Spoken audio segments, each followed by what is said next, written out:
ಶ್ರೀ ಸ್ವಾಮಿ ಸಮರ್ಥ ಶ್ರೀ ಅಕ್ಕಲ್ಕೋಟ್ ಶ್ರೀ ಸ್ವಾಮಿ ಸಮರ್ಥ ಸೇವಾ ಕನ್ನಡ ಯೂಟ್ಯೂಬ್ ಚಾನಲ್ದಾಗ ಎಲ್ಲರಿಗೂ ಸ್ವಾಗತ. ಸ್ವಾಮಿ ಮಹಾರಾಜರ ಸೇವೆ ಅಂದ್ರೆ ಎಷ್ಟೋ ಜನ ಸ್ವಾಮಿ ಮಹಾರಾಜರ ಸೇವೆದಾಗ ಭಾಳ ಕಠಿಣ ನಿಯಮಗಳಿದಾವೆ. ಸ್ವಾಮಿ ಮಹಾರಾಜರ ನಮ್ಮ ಕಡೆಯಿಂದ ಆ ಎಲ್ಲ ನಿಯಮಗಳ ಪಾಲನೆ ಮಾಡೋಕ್ಕಾಗೋಲ್ಲ. ಹಾಗಾಗಿ ನಾವು ಸೇವೆ ಮಾಡೋಲ್ಲ ಅಂತೇಳಿ ಸೇವೆಯಿಂದ ದೂರ ಇರ್ತಾರೆ. ಹಾಗಾಗಿ ಸ್ವಾಮಿ ಮಹಾರಾಜರ ಸೇವೆದಾಗ ಬರಬೇಕಂದ್ರೆ ನಾವು ಮೊದಲನೇದಾಗಿ ಸ್ವಾಮಿ ಮಹಾರಾಜರು ನಮ್ಮ ಜೀವನದಾಗ ಬರ್ಬೇಕು. ಸ್ವಾಮಿ ಮಹಾರಾಜರು ನಮ್ಮನ್ನು ಶಿಷ್ಯ ಆಗಿ ಆಯ್ಕೆ ಮಾಡ್ಬೇಕು. ಆನಂತರನೇ ಸ್ವಾಮಿ ಮಹಾರಾಜರು ನಮ್ಮ ಜೀವನದಾಗ ಬರ್ತಿರ್ತಾರೆ. ಹಾಗಾಗಿ ಯಾರೂ ಕೂಡ ಹಾಗೆ ಬನ್ನಿ ಅಥವಾ ಯಾರೋ ಹೇಳಿರ್ತೇಳಿ ನಾ ಸೇವೆ ಮಾಡಿನಂತ ಇಲ್ಲ. ಸ್ವಾಮಿ ಮಹಾರಾಜರ ಆಜ್ಞೆ ಆಯಿತು, ಸ್ವಾಮಿ ಮಹಾರಾಜರ ಗುರುವಿನ ಅನುಗ್ರಹ ನಮ್ಮ ಜೀವನದಾಗ ಆಯ್ತಂದ್ರೆ ಖಂಡಿತವಾಗಿ ನಾವೆಲ್ಲರೂ ಸ್ವಾಮಿ ಮಹಾರಾಜರ ಸೇವೆಯನ್ನು ಮಾಡ್ತೇವೆ. ನಿಯಮಗಳು ಯಾವುದಿರಲಿ ನಮ್ಮ ಕಡೆಯಿಂದ ಎಷ್ಟು ಸಾಧ್ಯ ಆಗೈತಲ್ಲ ಅಷ್ಟು ಪಾಲನೆ ಮಾಡೋಣ. ಸ್ವಾಮಿ ಮಹಾರಾಜರ ಸೇವೆದಾಗ ಅತ್ಯಂತ ಕಠಿಣ ನಿಯಮಗಳಂತೂ ಯಾವುದಿಲ್ಲ. ಸ್ವಾಮಿ ಮಹಾರಾಜರಿಗೆ ಬೇಕಾಗಿರುವುದು ನಮ್ಮ ನಿಷ್ಮಲವಾದ ಭಕ್ತಿ. ನಾವು ಸ್ವಾಮಿ ಮಹಾರಾಜರ ಎಷ್ಟರ ಮಟ್ಟಿಗೆ ಅವ್ರು ನಂಬ್ತೀವೋ ಅವ್ರು ನಮ್ಮ ಜೀವನದಾಗ ಮಾಡುವಂಥ ಯೋಜನೆಗಳ ಮ್ಯಾಗ ನಾವು ಎಷ್ಟು ದೃಢವಾದ ವಿಶ್ವಾಸ ಇಟ್ಟ ಅವ್ರ ಸೇವೆಯನ್ನು ಮಾಡ್ತೇವೆ ಅನ್ನೋದು ನಿಂತಿರ್ತೈತಿ. ಅಥವಾ ಅವ್ರ ಭಕ್ತಿಗೆ ಅಷ್ಟು ನಾವು ಮಹತ್ವ ಕೊಡ್ತಾರೆ. ರೀತಿ ನೀತಿ ಪ್ರತಿಯೊಬ್ಬರು ಒಂದೊಂದು ರೀತಿ ಹೇಳ್ತಿರ್ತಾರೆ. ಸ್ವಾಮಿ ಮಹಾರಾಜರ ಸೇವೆ ಮಾಡ್ಬೇಕಾದ್ರೆ ಅದನ್ನು ಪಾಲನೆ ಮಾಡಬೇಕು, ಇದನ್ನು ಪಾಲನೆ. ಈ ಮನಸ್ಸಿನಾಗ ಯಾವುದೇ ರೀತಿ ಡೌಟ್ ಇಟ್ಕೊಳ್ದ ಸಂಪೂರ್ಣವಾದ ಸ್ವಾಮಿ ಮಹಾರಾಜರಿಗೆ ಶರಣ ಹೋಗ್ರಿ. ಅಂದರೆ ಸ್ವಾಮಿ ಮಹಾರಾಜರು ನನ್ನ ಜೀವನದಾಗ ಏನೂ ಆದರೂ ನನ್ನ ಮಹಾರಾಜರು ನನಗೋಸ್ಕರ ಉತ್ತಮವಾದದ್ದನ್ನು ನೀಡ್ತಿರ್ತಾರೆ. ಯಾವ ರೀತಿ ನಮ್ಮ ತಂದೆ ತಾಯಿ ತಮ್ಮ ಮಕ್ಕಳಿಗೋಸ್ಕರ ಸದಾ ಒಳ್ಳೆಯದನ್ನು ಬಯಸ್ತಾರೋ, ಒಳ್ಳೇದಾಗ್ಲತ್ತ ಹಂಬಲಿಸ್ತಾರೋ, ಅದೇ ರೀತಿ ಗುರುವಾಗಿ ಸ್ವಾಮಿ ಮಹಾರಾಜರು ನಮ್ಮನ್ನು ಕೈ ಹಿಡಿದು ನಡೆಸಿರ್ತಾರೆ. ಹಾಗಾಗಿ ಸ್ವಾಮಿ ಮಹಾರಾಜರ ಸೇವೆಯನ್ನು ಮಾಡಬೇಕಾದ್ರೆ ಮೊದಲನೇದಾಗಿ ನಿಮ್ಮ ತಲೆಯಾಗಿರುವಂಥ ಎಲ್ಲ ನಕಾರಾತ್ಮಕ ಶಕ್ತಿ ಎಲ್ಲ ಏನು ಡೌಟ್ಸ್ ಇದಾವಲ್ಲ ಅದನ್ನೆಲ್ಲ ತೆಗೆದ ಸ್ವಾಮಿ ಮಹಾರಾಜರಿಗೆ ಸೇವೆಯನ್ನು ಮಾಡ್ತಾನೆ ಅಂತೇಳಿ ನೀವು ಸ್ವಾಮಿ ಮಹಾರಾಜರಿಗೆ ಪ್ರಾರ್ಥನೆಯನ್ನು ಮಾಡ್ಕೋರಿ. ಆ ನಂತರ ಯಾವುದೇ ಒಂದು ಗುರುವಾರ ಆಗಲಿ ಅಥವಾ ಇವಾಗ ನಿಮ್ಮ ಮನಸ್ಸಿದಾಗ ಅನ್ನಿಸ್ತಿತ್ತಲ್ಲ ಸ್ವಾಮಿ ಮಹಾರಾಜರ ಸೇವೆ ಮಾಡ್ಬೇಕಾದ್ರೆ ಆ ದಿನದಿಂದನ ಶ್ರೀ ಸ್ವಾಮಿ ಸಮರ್ಥ ಈ ಮಂತ್ರದ ನಾಮಸ್ಮರಣೆಯನ್ನು ಮಾಡಿರಿ. ಮೊದಲನೇದಾಗಿ ಸ್ವಾಮಿ ಮಹಾರಾಜರ ಸೇವೆದಾಗ ಅತ್ಯಂತ ಪ್ರಮುಖ ಸೇವೆ ಅಂದ್ರೆ ನಿತ್ಯ ಸೇವೆ ಅಂದ್ರೆ ಯಾವ ರೀತಿ ನಮ್ಮ ದಿನನಿತ್ಯದ ಜೀವನದಾಗ ನಿತ್ಯ ಕರ್ಮಗಳನ್ನು ನಮ್ಮ ಏನು ಕೆಲಸಗಳು ಮಾಡ್ತಿರ್ತಲ್ಲ ಅದೇ ರೀತಿ ಈ ಒಂದು ಸೇವೆ ಕೂಡ ನಮ್ಮ ಪ್ರತಿನಿತ್ಯ ನಮ್ಮ ಜೀವನದಾಗ ನಾವು ಮಾಡ್ಬೇಕು. ಮೊದಲನೇದಾಗಿ ನಾವು ಮನ್ಯಾಗ ಎಲ್ಲರೂ ಪ್ರತಿಯೊಬ್ಬರು ದೇವ್ರ ಪೂಜೆ ಅಂತ ದೇವ್ರ ನಮಸ್ಕಾರ ಮಾಡಿದೆ ನಾವು ಯಾರೂ ಕೂಡ ನಮ್ಮ ಜೀವನ ಅಥವಾ ನಮ್ಮ ಪ್ರತಿದಿನ ಕೆಲಸಕ್ಕೆ ಹೊರಡಲ್ಲ. ಅದೇ ರೀತಿ ಅದಕ್ಕಿಂತ ಒಂದು 15 ನಿಮಿಷ ಟೈಮ್ ತೊಗೊಂಡು ನಾವು ಸ್ವಾಮಿ ಮಹಾರಾಜರ ನಾಮಸ್ಮರಣೆ ಪ್ರತಿಯೊಬ್ಬರು ಜಪಮಾಲೆ ತಗೋರಿ.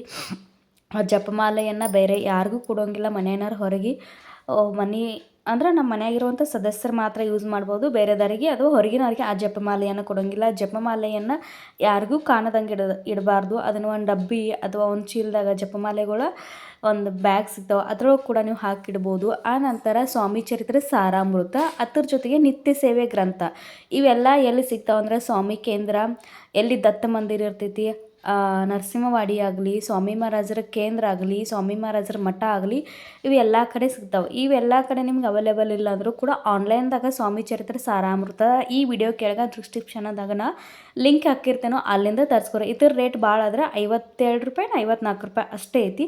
ಇಲ್ಲಾಂದ್ರೆ 60 ರೂಪಾಯಿ ಅಂತ ಹಿಡ್ಕೊರಿ. ಅಥವಾ ಈಗ ಸದ್ಯದಾಗ ಹೆಚ್ಚಾಗಿರ್ಬೇಕು. ಕೇಂದ್ರದಾಗ ಹೋದ್ರೆ ಅಂದ್ರೆ ನಿಮ್ಗೆ 54 ರೂಪಾಯಿಗೆ ಈ ಗ್ರಂಥ ಸಿಗ್ತೈತಿ. ನಿತ್ಯ ಸೇವೆ ಗ್ರಂಥ ಏನೈತಿ ಇದು 130 ರೂಪಾಯಿ ಏನಿಸ್ತೈತೆ. ಇಷ್ಟೆಲ್ಲ ಸಾಹಿತ್ಯಗಳು ತೊಗೋಬೇಕಾಯ್ತಾರೆ ನಮ್ಗೆ 150 ರೂಪೀಸ್ ಅಂದ್ರೆ 150 ರೂಪಾಯಿ ಬೇಕು. ಇಷ್ಟೇದಾಗ ನಮ್ಮ ಜೀವನ ಬದಲಾಯಿಸುವಂಥ ಅದ್ಭುತ ಗ್ರಂಥಗಳು ಇವೆಲ್ಲ ಇದಾವೆ. ಹಾಗಾಗಿ ಜಪಮಾಲೆ ಮಾಡಬೇಕು. ಮೊದಲನೇದಾಗಿ ಸ್ವಾಮಿ ಮಹಾರಾಜರ ನಿತ್ಯ ಪೂಜೆ ಎಲ್ಲ ಮುಗಿಸ್ಕೊಂಡ ನೋಡಿರಿ, ಉಪವಾಸ ಮಾಡಬೇಕು ತಪಾಸ ಮಾಡಬೇಕಂತೂ ಏನೂ ಇಲ್ಲ. ನೀವು ಪ್ರತಿನಿತ್ಯ ಬೆಳಗ್ಗೆ ಮಾಡಿರಿ ಅಥವಾ ಸಾಯಂಕಾಲ ಮಾಡಿರಿ. ಮಧ್ಯಾಹ್ನ 12ರಿಂದ 12:30 ಮಾಡೋಂಗಿಲ್ಲ. ಯಾಕಂದ್ರೆ ಆ ಟೈಮ್ದಾಗ ನಮ್ಮ ಗುರುವಿನ ಭಿಕ್ಷಾ ಟೈಮ್ ಆಗಿರ್ತೈತಿ. ಹಾಗಾಗಿ ಆ ಟೈಮ್ದಾಗ ಸೇವೆ ಮಾತ್ರ ಮಾಡೋಂಗಿಲ್ಲ. ಆ ನಂತರ ನೀವು ಯಾವಾಗ ಬೇಕಾದಾಗ ಮಾಡಿರಿ. ಯಾವಾಗ ಬೇಕಾದಾಗ ನಿಮ್ಗೆ ಅನುಕೂಲ ಸಿಗ್ತೈತಿಲ್ಲ ಅವಾಗ ಸೇವೆಯನ್ನು ಮಾಡಿರಿ. ಮೊದಲನೇದಾಗಿ ಸ್ವಾಮಿ ಮಹಾರಾಜರ ಜಪಮಾಲೆ 108 ಮನೆ ಇರ್ತಾವೆ. ಅದನ್ನು ಒಂದು ಸಲ ಹೇಳ್ರಿ. 11 ಮಾಳು ಮಾಡ್ರೆ ಅತ್ಯುತ್ತಮ. 11 ಮಾಳು ಈಗಿನ ನಮ್ಗೆ ಜೀವನದಾಗ ಈಗಿನ ಒಂದು ಲೈಫ್ ಸ್ಟೈಲ್ದಾಗ 11 ಮಾಡೋಕ್ಕಂತೂ ನಮ್ಮ ಅಷ್ಟು ತಾಳ್ಮೆ ಇಲ್ಲ. ಹಾಗಾಗಿ 1 ಮಾಳು ಮಾಡಿರಿ ಅಥವಾ 5 ನಿಮ್ಗೆ ಎಷ್ಟು ಆಗ್ತೈತಿ ಅಷ್ಟು ಮಾಡಿರಿ. ಇಲ್ಲ ನಾವು 11 ಮಾಳು ಮಾಡ್ತೇವೆ ಅಂದ್ರೆ ಮಾಡಿರಿ. ಒಂದೇ ಸಲ ಕೂತಕ್ಕೆ ಸೇವೆ 11 ಮಾಳು ಮಾಡ್ಬೇಕತ್ತೆ ಸಾಧ್ಯವಾದ್ರೆ ಮಾಡಿರಿ. ಇಲ್ಲಪ್ಪ ಆಗೋಲ್ಲ ಅಂದ್ರೆ ಬೆಳಗ್ಗೆ 5 ಮಾರ ಸಂಜೆಗೆ 6 ಮಾಳೆಯನ್ನು ನೀವು ಜಪವನ್ನು ತೊಗೋಬೋದು. ಇಲ್ಲ ನಾವು ಒಂದೇ ಮಾಳು ಮಾಡ್ತೇನೋ ಆ ಮಾಳದಾಗ ನನ್ನ ಸ್ವಾಮಿ ಅದು ಬಿಟ್ಟರೆ ಬೇರೆ ಏನೂ ನನ್ನ ಇಲ್ಲ.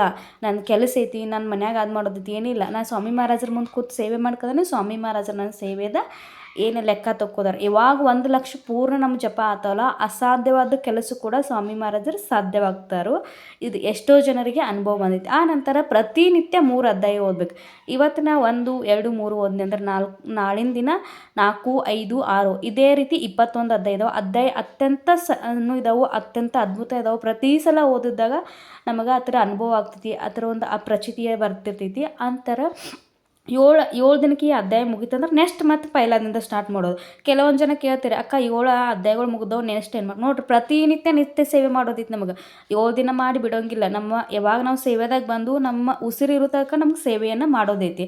ಹಾಗಾಗಿ ಪ್ರತಿದಿನ 3 ಅಧ್ಯಾಯ 3 ಅಧ್ಯಾಯ ಪ್ರತಿದಿನ 3 ಯಾಕೆ ಅಧ್ಯಾಯ ಓದ್ಬೇಕಂದ್ರೆ ನಮ್ಮ ಜೀವನದಾಗ ನಾವೆಲ್ಲರೂ ಭೂತಕಾಲದ ಬಗ್ಗೆ, ವರ್ತಮಾನ ಕಾಲ, ಭವಿಷ್ಯತ್ ಕಾಲದಾಗ ನಾವು ಏನಾಗ್ತೈತಿ, ಹಿಂದೆ ಆದದ್ದು ಕೆಲವೊಂದು ಘಟನೆಗಳು, ಈಗಿನ ನಡೆಯುವಂಥ ಕೆಲವೊಂದು ಘಟನೆಗಳು, ನಮ್ಮ ಕಡೆಯಿಂದ ಏನೋ ತಪ್ಪಾಗಿರ್ತೈತಿ, ನಮ್ಮ ಜೀವನದಾಗ ಏನೋ ಒಂದು ಮುಂದೆ ಅನಾಹುತ, ಏನೋ ಒಂದು ದೊಡ್ಡ ಘಟನೆ ನಡೆದಿರ್ತೈತಿ. ಆ ಎಲ್ಲ ಘಟನೆಗಳ ನಮ್ಮ ಒಂದು ಭೋಗಗಳು ಕಡಿಮೆ ಆಗ್ತಾವೆ. ಮುಂದೆ ಆಗುವಂಥ ಘಟನೆ, ಮುಂದೆ ಭವಿಷ್ಯತ್ ಕಾಲ ಆಗುವಂಥ ಘಟನೆಗಳು, ಅದರ ತೀವ್ರತೆಗಳು ಕಡಿಮೆ ಆಗ್ತಿರ್ತೈತೆ. ಹಾಗಾಗಿ ಸ್ವಾಮಿ ಮಹಾರಾಜರ ಸೇವೆದಾಗ ಬಂದ ಕೂಡಲೇ ಯಾವುದೇ ರೀತಿ ಸಡನ್ನಾಗಿ ಚಮತ್ಕಾರ ಆಗೋಲ್ಲ.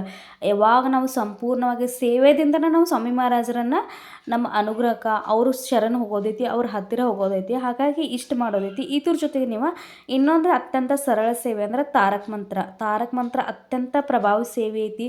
ಇದನ್ನು ನಾವು ಪ್ರತಿನಿತ್ಯ ಹೇಳಬೇಕು. ಇಷ್ಟು ಸ್ವಾಮಿ ಮಹಾರಾಜರ ಸೇವೆ ಐತಿ. ಇನ್ನು ಸ್ವಾಮಿ ಮಹಾರಾಜರ ಸೇವೆ ಮಾಡುವಾಗ ಯಾವ ನಿಯಮಗಳನ್ನ ಪಾಲನೆ ಮಾಡ್ಬೇಕು ನೋಡ್ರಿ. ಹೆಣ್ಮಕ್ಳಿದ್ರೆ ಮಂತ್ಲಿ ನಮ್ದು ಏನು ಪ್ರಾಬ್ಲಮ್ ಇರ್ತಿದ್ದಿಲ್ಲ, ಆ 5 ದಿನ ಬಿಟ್ಟು ನೀವು ಯಾವಾಗ ಬೇಕಾದಾಗ ಸೇವೆ ಮಾಡಬೇಕು. ಆ ನಂತರ ಸೂತಕೈತಂದ್ರೆ ನೀವು ಎಷ್ಟು ಅಂದ್ರೆ ನಿಮ್ಮ ಪ್ರತಿಯೊಬ್ಬರು ಸೂತಕದ ಪಾಲನೆ ಮಾಡುವಂಥ ರೀತಿ ನಿಯಮಗಳು ಬೇರೆ ಇರ್ತೈತಿ. ನೀವು ಎಷ್ಟು ದಿನ ಪಾಲನೆ ಮಾಡ್ತೀರಿ ಅಷ್ಟು ದಿನ ನೀವು ಸೇವೆಯನ್ನು ಮಾಡೋಂಗಿಲ್ಲ. ಇನ್ನೊಂದು ನಾವು ಮಾಂಸಾಹಾರ ತಿನ್ನಾರಿದ್ರಂದ್ರೆ ನೀವು ಸ್ವಾಮಿ ಸೇವೆದಾಗ ಬಂದ ಕೂಡಲೇ ಅದನ್ನೆಲ್ಲ ಬಿಟ್ಟು ನನಗೆ ಸೇವೆ ಮಾಡ್ಕೋಗಿಲ್ಲ ಇದ್ದಾರೆ.